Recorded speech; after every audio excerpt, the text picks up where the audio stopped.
तालिबान को लेकर एक तरफ जनरल के मजबूत इरादे तो दूसरी तरफ तालिबान को लेकर भारत सरकार का कूटनीतिक प्लान। केंद्र सरकार तालिबान को लेकर एक्शन मोड में आ चुकी है। इसलिए आज केंद्र सरकार ने अफगानिस्तान के हालात पर सुबह 11 बजे सर्वदलीय बैठक बुलाई है। इस बैठक पर पूरे देश की नजरें टिकी हैं और हर किसी के मन में यही सवाल है कि तालिबान को लेकर आखिर क्या होगी भारत की आगे की रणनीति।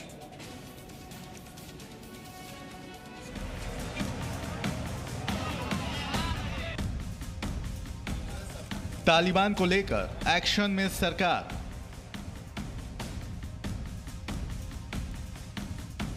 देश को सर्वदलीय बैठक का इंतजार। समय नोट कीजिए, आज सुबह ठीक 11 बजे अफगानिस्तान के ताजा हालातों पर भारत में सबसे बड़ी बैठक होने जा रही है।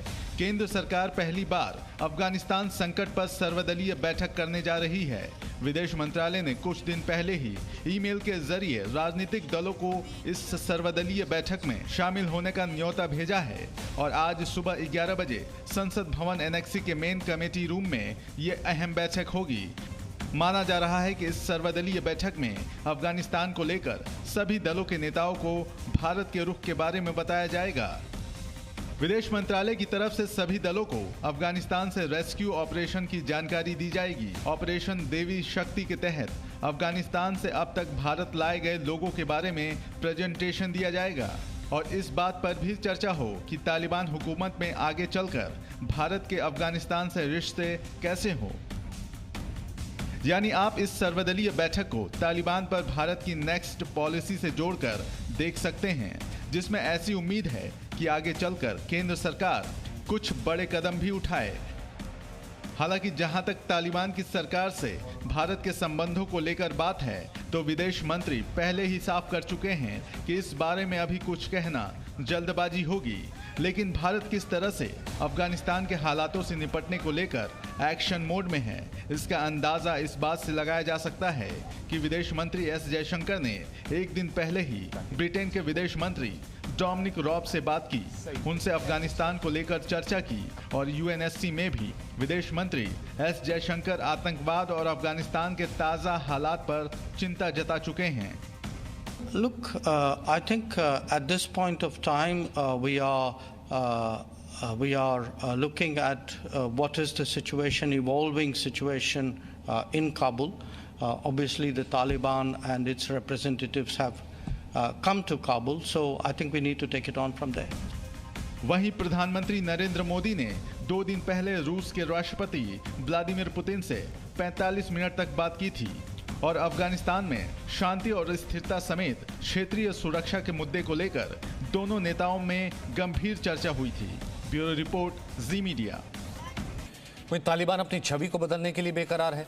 वो इस बार प्रेस कॉन्फ्रेंस कर रहा है, अफगान नागरिकों के प्रति उदार दिखने की कोशिश कर रहा है, अपने लड़ाकों को पहले से ज्यादा संगठित और आधुनिक बताने के लिए प्रोपेगेंडा वीडियोस जारी कर रहा है और अब दिखावे की इस कड़ी में उसने नई कमांडो यूनिट भी तैयार की है। तालिबान की बदरी कमांडो यूनिट क्या है, ये दुनिया के लिए कैसे एक छलावा है, ये हम आपको दिखाएंगे।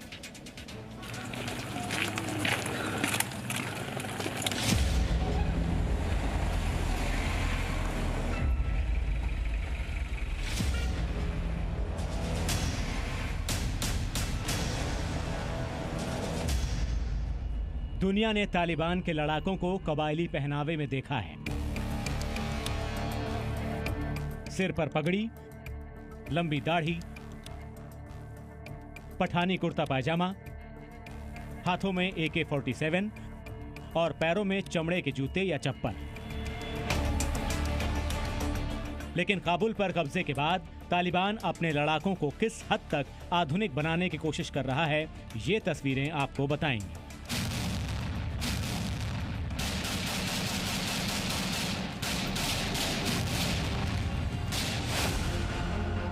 ये तालिबान के स्पेशल कमांडो यूनिट बदरी 313। दिखने में ये आपको अमेरिकी सेना के किसी खतरनाक कमांडो यूनिट जैसी लगेगी। इनके हाथों में अमेरिका की घातक M14 असॉल्ट राइफल्स हैं। हेलमेट पर नाइट विजन डिवाइस लगी है। शरीर पर बुलेट प्रूफ जैकेट है। अमेरिकी सेना जैसा बॉडी आर्मर है। पैरों में चप्पलें नहीं हैं बल्कि कॉम्बैट शूज हैं और पेट्रोलिंग के लिए इनके पास अमेरिका द्वारा निर्मित हथियारों से लैस हमवी गाड़ियां हैं।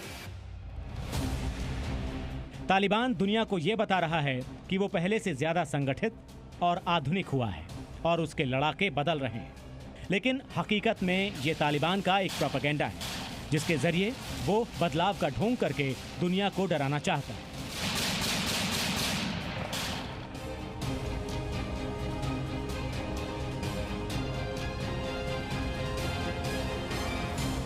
वर्ष 2002 से 2017 के बीच अमेरिका ने अफगानिस्तान की सेना को $28 बिलियन यानी लगभग 2 लाख करोड़ रुपए के आधुनिक हथियार दिए, लेकिन अफगान सेना तालिबान के आगे इन हथियारों को डालकर युद्ध का मैदान छोड़कर भाग गई। अब अमेरिका द्वारा दिए गए ये सारे हथियार तालिबान के कब्जे में हैं और उसकी बदरी 313 जैसी कमांडो यूनिट इनका इस्तेमाल कर रही है। एक डिफरेंट फील हमें यह भी नज़र आई कि तालिबान ने अपनी एक नई फोर्स तैयार की है, उसका नाम है बदरी 313, बदरी 313। उसके लोग जो हैं वो आर्मी क्लैड यूनिफॉर्म्स के अंदर हैं, अमेरिकन इक्विपमेंट उनके पास है, उसी तरह के हेलमेट्स वो पहने हुए हैं, लेकिन वो आर्मी के लोग नहीं हैं, वो तालिबान के फाइटर्स हैं। हालांकि इस कमांडो यूनिट को लेकर कुछ सवाल भी हैं।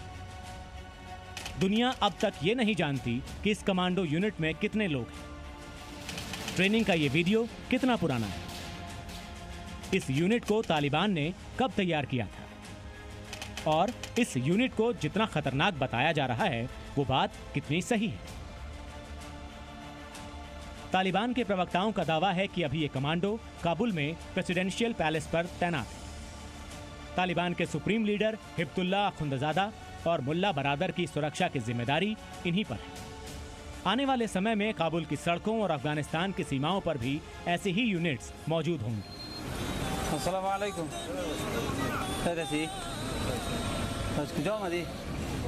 लेकिन इन दावों में कितनी सच्चाई है ये कोई नहीं जानता। दुनिया ये जरूर जानती है कि इस तरह की training videos ISIS, Haqqani network और तालिबान जैसे आतंकवादी संगठन जारी करते रहे हैं। ISIS ने तो इसके लिए मीडिया यूनिट भी बनाई थी जो ऐसे वीडियो बनाकर दुनिया तक पहुंचाती थी। इसे साइकोलॉजिकल वॉरफेयर कहते हैं, जिसमें इस तरह के संगठन दुनिया को डराने के लिए प्रोपेगेंडा वीडियो जारी करते हैं, लेकिन हकीकत में ऐसे कमांडो यूनिट कितने खतरनाक हैं ये कभी पता नहीं चल पाता। काबुल से अनस मलिक के साथ bureau report, ji media. Presenting B News app, available on Google Play and App Store. Download it now.